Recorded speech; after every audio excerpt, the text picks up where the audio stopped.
Thank you for spending another midweek moment with the Wisconsin property taxpayers. Before we get started, a word from our sponsor.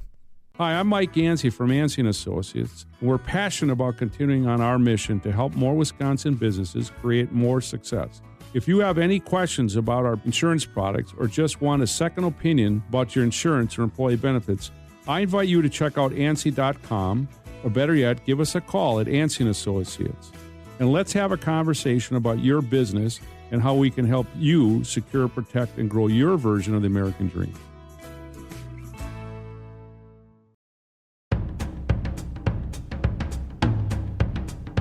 Hello, I'm glad you're here. I'm Paul Rozeski. Today is Wednesday, the 12th of February, 2025, and it's finally happening. The southern part of the state is getting its fair share of the winter snow and storms that the rest of the state's already been having to deal with.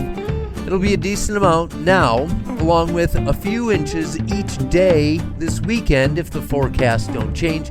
Also, on that list of things I'm not exactly excited about this weekend is the NBA All-Star Game, but that one's much easier to avoid. Other days of note beyond Valentine's Day on Friday and President's Day on Monday is that Tuesday is a statewide primary election. So, remember the post office is closed on Monday, so if you have an absentee ballot, make sure to plan accordingly. Say get it sent out ASAP so that Monday doesn't hold up your ballot. Probably want to make sure it's in the mail today or tomorrow to make sure nothing is left to chance with your vote being counted, especially election days like this one, because on average, less people are turning out.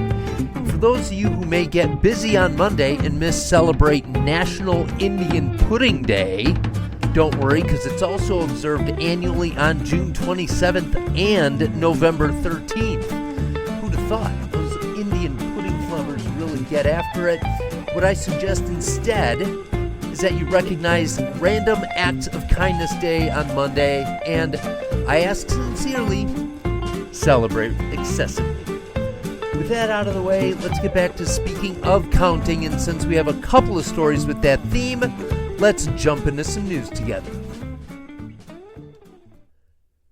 And let's start with the latest Marquette Law School Poll, and you may ask, what exactly will they be asking about since there's no presidential election coming up? Well, they pivoted to rating the initial policies of the Trump administration. Some of the results were interesting. One of the things that caught my eye when asked about the policy of deporting immigrants in the U.S. illegally, 51% of independents agreed with that policy. Interesting here is that they asked the question again with a twist. They asked about deporting immigrants that are in the U.S. illegally, including those without a criminal record. If you think about it, the question is the same, except the second question basically adds, oh, by the way, even if they don't have a criminal record, and that changed everything. Independents went from 51% supporting that policy to 31% supporting the policy.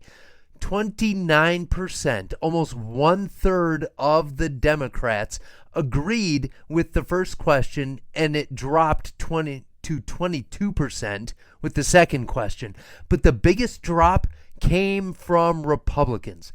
Approval dropped by exactly 25%. 1 in 4 changed their answer, which seems like a lot, but still left the number at 69% approval, which also seems like a lot. Another something that caught my attention, and actually I didn't expect, was the policy that came in last on favorability. I would have expected that pardoning of the January 6th defendants would have been lowest, since there was a fair amount of bipartisan pushback on some of those pardons, but no. The rankings went like this. Third least popular was taking back the Panama Canal. Number 2 was the pardons, and number 1, the policy that voters opposed more than any other policy was renaming the Gulf of Mexico to the Gulf of America at 71% opposed. And I'll wrap it up with one other detail that I think qualifies for entry into the You Can't Make This Stuff Up file, and it has to do with this question. Do you have a favorable or unfavorable opinion of the following people, or haven't you heard enough yet to make an opinion? They asked this question for every poll, and for President Trump, the haven't heard enough answer went from 1% to 2% of respondents. The fact that 2% of people haven't heard enough from President Trump to have an opinion is tough to comprehend. The good news is they'll barely even have to try, because it certainly hasn't been for his lack of effort. He has been communicative. Interestingly enough, the number is typically at 2% and has been for the better part of 2 years. Better question is, exactly how much do they need to hear to form an opinion on something? In other news, a brief update that the Milwaukee Public School System has selected a new superintendent of schools, a lady by the name of Brenda Casilius. She has, and hopefully I pronounced that correctly, she has experience as the superintendent of Boston schools, as well as being the Minnesota Commissioner of Education for 8 years. She comes into a situation that we really hope has nowhere to go but up. She said her experience as state commissioner in Minnesota was centered around compliance, accountability, auditing, and risk management. They sure need a hell of a ton of each of those things, so that's good. She also said that when it comes to financial reporting, it's important to know where every single dollar is going. Awesome.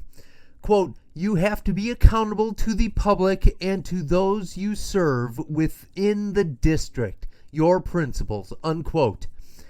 One of the Board of Education members said, we know that the district is at a juncture in terms of transparency, connecting with the public and getting our academics back on track. Seriously? At a juncture? No.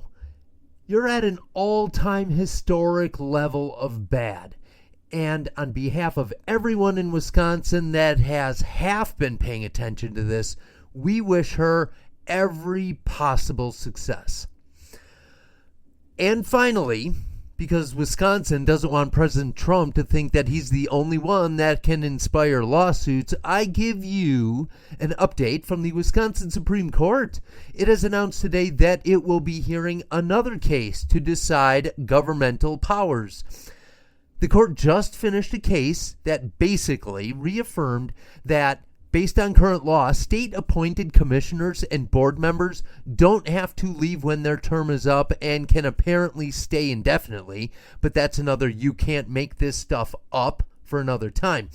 What will be considered is whether the bill that funded the state's change in the reading program can have the funds withheld by the legislature or not.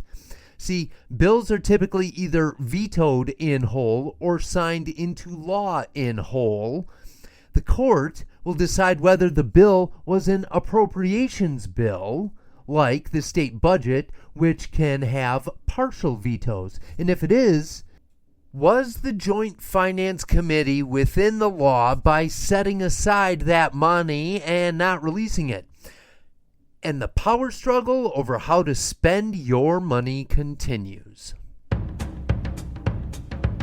And finally, in recognition of today being Abraham Lincoln's birthday, I leave you with a quote from the 16th president. Nearly all men can stand adversity, but if you want to test a man's character, give him power.